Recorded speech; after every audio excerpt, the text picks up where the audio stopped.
अब आर पार की लड़ाई होगी। वोटिंग 2 चरणों में होगी।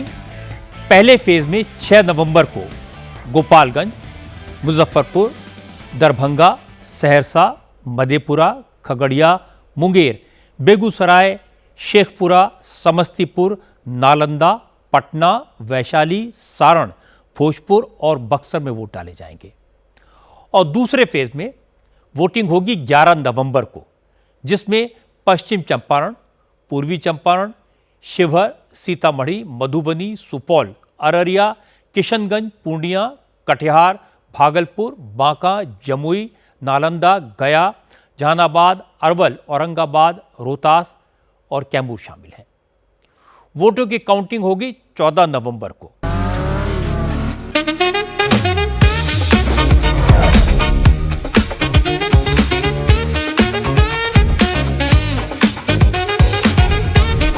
Pure technology that is built for your every sense. Acer Pure from Acer. Election schedule का ऐलान होते ही दावों का दौर शुरू हो गया। तेजस्वी यादव ने कहा, बिहार की जनता बदलाव चाहती है।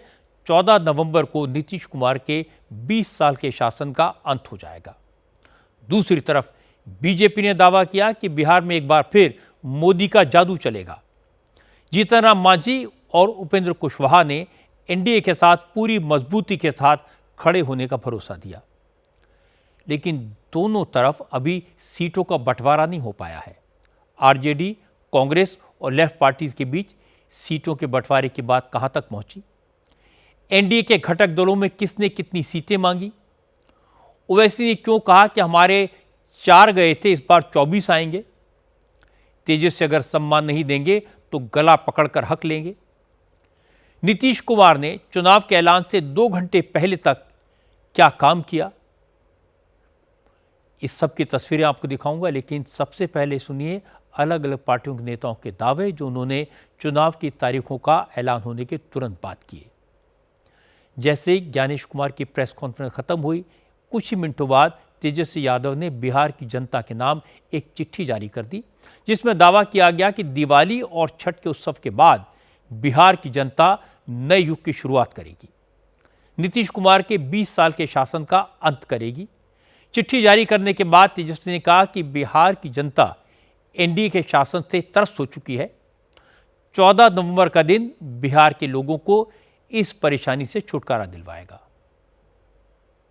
बिहार के लोग भविष्य में अगर इतिहास पढ़ेंगे पन्नों में तो ये सुनहरे अक्षरों से लिखा जाएगा।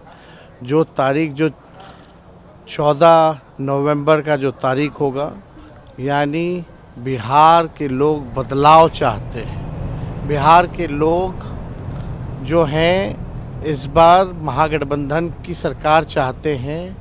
जो 20 साल से इन लोगों ने अपराध, भ्रष्टाचार, अफसरशाही, तानाशाही, घोटालेबाजी, जिस हिसाब से इन लोगों ने बिहार की सरकार ने जो दिया है, बिहार के लोग जो है त्रस्त हो चुके हैं, परेशान हो चुके हैं और मुख्यमंत्री अचेत अवस्था में। अब बिहार को मुख्यमंत्री गिड़गिड़ाने वाला नहीं चाहिए, जो शेर की तरह दहराए, उस वैसा जो है सीएम जो है बिहार के लोगों को चाहिए। तेजस्वी नीतीश कुमार की विदाई का दावा तो कर रहे हैं, लेकिन खुलकर ये नहीं कह पा रहे कि वो खुद मुख्यमंत्री बनेंगे, क्योंकि कांग्रेस ने अभी तक तेजस्वी को मुख्यमंत्री पद का चेहरा घोषित नहीं किया है। कांग्रेस का फोकस फिलहाल ज्यादा से ज्यादा सीटों पर चुनाव लड़ने पर है। पिछली बार कांग्रेस 70 सीटों पर लड़ी थी और सिर्फ 19 सीटें जीती थी। कांग्रेस इस बार भी 70 सीटों पर लड़ना चाहती है। तेजस्वी इस बार इतनी ज्यादा सीटें देने को तैयार नहीं है, लेकिन कांग्रेस भी अड़ी हुई है। कांग्रेस के नेता कह रहे हैं कि पिछली बार कई सीटों पर बहुत कम मार्जिन से हार हुई थी, इसलिए पार्टी को उम्मीद है कि इस बार उन्हें सम्मानजनक सीटें मिलेंगी।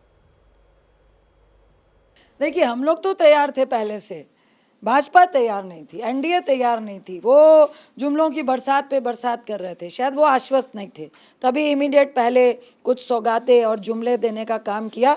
ये जब से भाजपा सत्ता में आई है तब से यह चल रहा है कि जब तक वो आश्वस्त नहीं हो जाते अपने झुंझुने पकड़ाने थे तब तक चुनाव आयोग अनाउंस ही नहीं कर पाता है। लेकिन सीटों को लेकर के अभी कुछ समझौता जो है वो हो नहीं पाया है, बातचीत चल रही है, मीटिंग्स चल रही हैं। पिछली बार 70 पे लड़ी थी, राजद कहती है आपको ज़्यादा सीटें दे करके स्ट्राइक रेट खराब कर दिया महागठबंधन का, उन्होंने इस बार कम सीटें देंगे। लेकिन मुझे लगता है ये घर की बात है, महागठबंधन की बात है और अभी तक बहुत ही फ्रूटफुल तरीके से हमारा डिस्कशन चल रहा है और मुझे लगता है कि बिल्कुल सम्मानजनक तरीके से हम लोग के अलायंस में सीटों का बंटवारा हो।